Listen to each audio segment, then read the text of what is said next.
Imagine that one day, almost by chance, you come across a manuscript. Its pages are worn and darkened by time, but you can still read them. It has no author, no date, no signature, just a title written inside the cover in a kind of ritual handwriting. The manuscript of The Last Healer isn't a regular book. It's not meant to be read like an ordinary book but to be remembered, because the words inside don't teach you anything new. Instead, they awaken something deep inside you that has always been there but asleep, something the modern world has tried hard to hide, your real power. We live in a time when the human soul has been broken, tamed, and reduced to a shadow of its true greatness. People have made us believe that healing is something others do, that knowledge belongs only to a few, and that having power inside is just a romantic idea. But those who have learned hidden teachings know this isn't true. They understand that inside every person there is a healer sleeping, a soul alchemist, a light warrior. This video is not just a reflection, it's a key, an invitation to cross the line between your usual self and your true self. Let's dive into the secrets of this lost manuscript, whose origin is mixed with ancient myths, secret ceremonies, and quiet traditions that kept the flame of knowledge alive while the world was asleep. We will look into what being a healer really means and why it's not just about curing others but, more importantly, about remembering who you really are. We will find teachings that connect us to pure esoteric traditions, from vibrational healing to the sacred shapes of the soul, from carefully chosen words to the hidden power of silence. More than that, we'll share techniques and insights you can use every day to reconnect with that inner core where real power flows, not power over others, but the power to create, change, and awaken. This is not a journey outside yourself, it is a return, a call from inside you. If you're here, it's not by accident.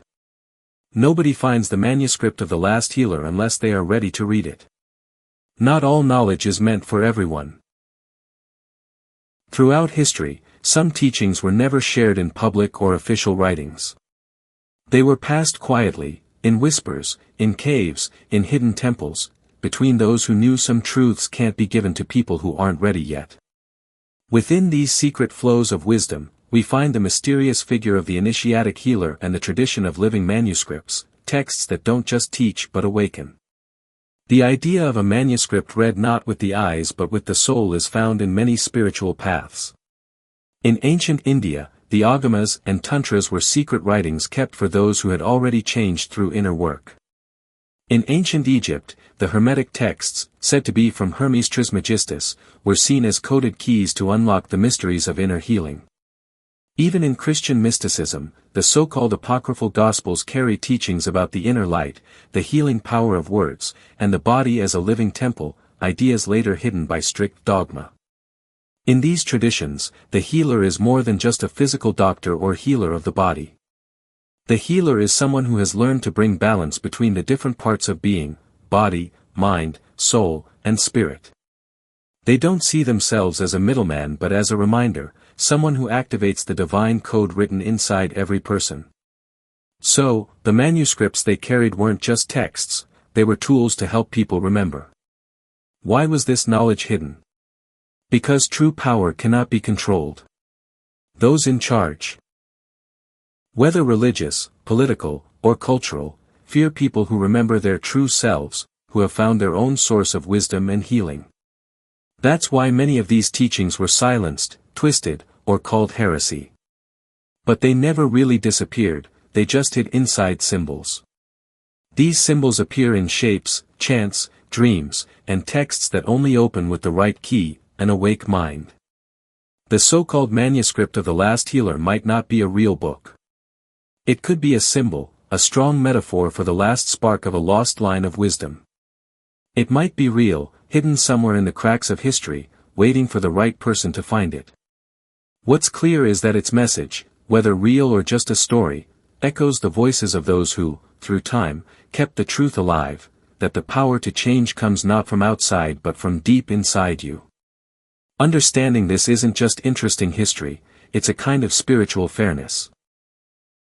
When we see where this knowledge really comes from, we realize we aren't creating something new but reconnecting with an old heritage, and that changes everything. To truly grasp the depth of this so-called manuscript of the last healer, we need to let go of the usual idea that knowledge is something outside of us, something linear or academic. This manuscript doesn't just give information, it's a living guide that acts like a mirror. It doesn't show what you already know, but what you have forgotten. Its wisdom is written in symbols, vibrations, and universal truths that go beyond thinking. In its first pages, if you can call them that, it doesn't start by explaining but by asking a question. Do you remember who you are when you don't have to be anyone? This is not about collecting facts but about waking up your spiritual memory. This is very important. In the hidden traditions, remembering means not bringing back the past, but reuniting what was separated. Recordis. Returning to the heart. This manuscript, whether real or symbolic, is like a map inside. Each part stands for an important piece of the human being that needs to be understood, healed, and brought into balance. There is no strict rule or ranking, instead, there are keys, bits of wisdom shared through symbols, sacred numbers, meaningful words, and teachings that aren't explained but felt. One main idea it teaches is energetic self-sovereignty. It tells us that a true healer doesn't depend on outside tools or empty rituals. Their main tool is their own presence, their harmony, and their ability to live fully aware inside their own energy field. The power to heal yourself and others comes when your inner vibration is stronger than any outside disturbance. Here is a key difference. The healer is not someone who simply repeats old techniques but is an alchemist of the now. They take pain and turn it into compassion. They take fear and change it into thoughtful action. They don't ignore darkness, they shine light on it from inside. And to do this, the first step is to wake up the essential core. Where is that? In the energetic heart and also where pure intention meets deep inner silence.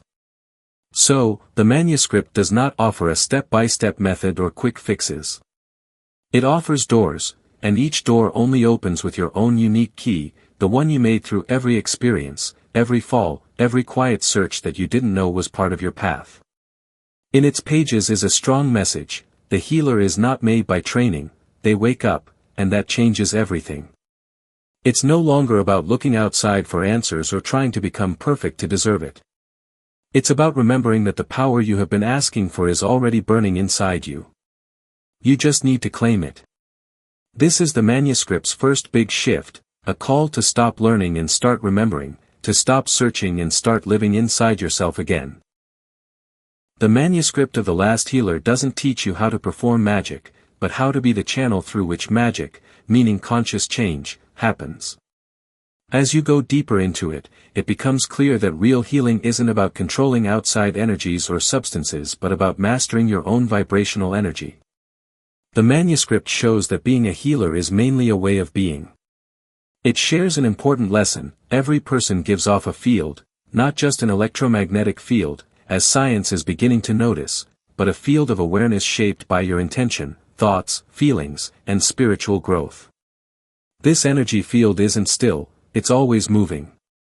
And how it vibrates shows if you're a healer, a channel, or just someone repeating empty words. Healing power doesn't come from knowing techniques. It comes from living inside a clear, balanced field where your presence alone can clear distortions in others. This is a key idea in the manuscript. Healing spreads coherence, but you can't fake this coherence. It can't be copied with pretty words or practiced gestures. It comes from deeply accepting both your light and your shadow. The manuscript says the shadow isn't the enemy, it's the raw material for healing inside. So, the healer doesn't ignore their darkness or hide behind false positivity. Instead, they accept, transform, and turn broken parts into a source of strong compassion. Another important lesson is the power of being present without interfering. A true healer doesn't act out of anxiety or control. They hold space calmly and still. They don't force healing, they invite it. Like a candle lighting another without speaking, their energy alone can help others remember their own light. Holding space without intervening is itself a sacred act. The manuscript also talks about words as creative acts. Every word has a shape, every shape a vibration, and every vibration a purpose. So, a conscious healer chooses words carefully, not to convince, but to reveal, not to teach, but to open new understanding in others. This makes the healer an artist of the soul, shaping invisible things with the finest material, the vibration of their own awareness. Here's another big paradox from the manuscript: the less ego you have, the better channel you become. The less you try to heal, the more healing happens. One mysterious line says, "You don't heal, the whole heals itself through you." This breaks the idea that the healer has personal power. Instead, the healer is like an empty flute, letting divine breath flow through. Their job is not to act but to tune themselves. Tuning means being aligned with what's real, where the soul doesn't want, it just vibrates. This is the second big truth of the manuscript: the healer doesn't try to change others but lives so close to their true self that their presence invites others to remember. That is the strongest medicine there is. A vibration that doesn't convince, argue, or force. It simply remembers, resonates, and awakens. That is the legacy of the last healer, not a title or magic gift, but a natural state we all carry asleep, like a seed waiting for spring. The manuscript of the last healer doesn't give quick fixes or empty rituals. Its lessons, though deep and mystical, reveal a radical truth: the greatest change is the simplest, not because it's easy, but because it takes honesty to unlock the power already inside you. You don't need anything you don't already have. You just need to learn to see again, to live fully in yourself, to reclaim what you forgot. Here are some simple practices inspired by the manuscript, made for everyday life. It's not about doing more, but being more truly who you are. First, wake up in silence before you touch your phone, talk, or move. Spend a few minutes in quiet after waking. Breathe. Next, place your hand over your chest. Don't think, just feel. Ask yourself, what part of me is still asleep? This simple act helps connect your awareness with your energetic heart. Silence is the healer's natural state. Then, throughout the day, stop a few times, even for just 30 seconds, and focus fully on the present moment. Notice your body, feel your feet, listen to sounds.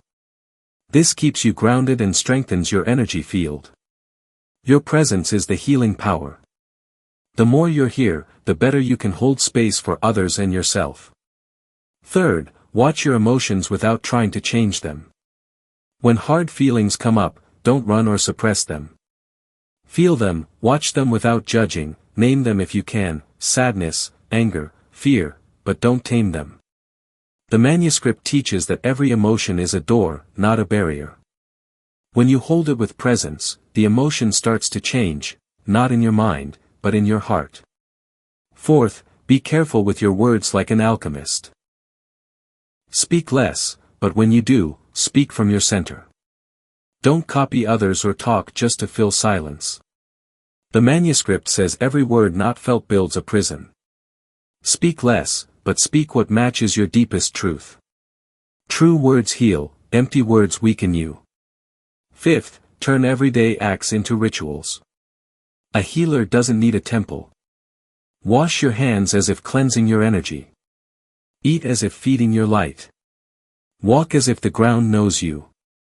When you bring awareness to simple actions, they become sacred. This is what a healer does, makes life holy through the ordinary. Finally, remember you already are. You don't have to become anything else. You're already here. Power isn't in becoming more but in shedding all that isn't you until your true self shines alone. The healer isn't born, they are uncovered, the manuscript says, and that's your real task, to remember and then to hold steady. These aren't step-by-step instructions, but keys. Each key can open a door if you use it with humility, patience, and respect. The true healer doesn't act like one, they simply live in line with their deepest, quiet truth. We've reached the end of this path, or maybe the real beginning. Because if the manuscript of the last healer shows us anything, it's not a collection of strange secrets or a special gift for a chosen few. What it shows, clearly and calmly, is that the last healer is no one else but you. Yes, you. You who have heard that quiet voice inside telling you there's something more. You who are tired of searching for answers where there's only noise. You who feel that the pain you carry has a deeper meaning than just making you suffer. You who know, even if sometimes you forget, that something bright, whole, and sacred lives inside you. The manuscript isn't meant to be understood with your mind, it's made to touch your soul. Its words, whether you see them or not, guide you back to that forgotten place where you don't have to prove anything, because you simply are. You don't need more facts, you don't need anyone's approval, and you don't need to become something you're not. All you need is to remember. Remember that every cell in your body holds ancient wisdom. Remember that every feeling, even the darkest, is a hidden helper. Remember that silence holds answers that noise never will. Being a healer isn't a job or a role, it's a state of inner balance, a way of seeing life where every moment feels sacred. When you live like this, you don't have to fix others to be a healer. Just being present helps put things back in order. Your energy becomes healing, your eyes reflect truth, your words shape reality, and your silence holds sacred space. Don't expect everyone to get it. Many will call you an idealist. Some will think you're naive, others might even push back against your light. That's okay. It's part of the journey. Because the last healer doesn't come to convince anyone, they come to remind. And for those who are ready, just being close is enough to wake something inside them. This video, this message, this call, they aren't an ending. They are a lit torch, inviting you to stop chasing gurus, formulas, and labels, and start living from the purest part of who you are. If this message touched you, if something stirred inside, if a spark lit deep within, subscribe to the channel and join us on this path back to what really matters. Like this if you believe this truth deserves to be shared, and send this video to anyone you know who has lost sight of their light. Because sometimes, one single memory is all it takes to start a full transformation. The real manuscript isn't a book. The real manuscript is written inside you.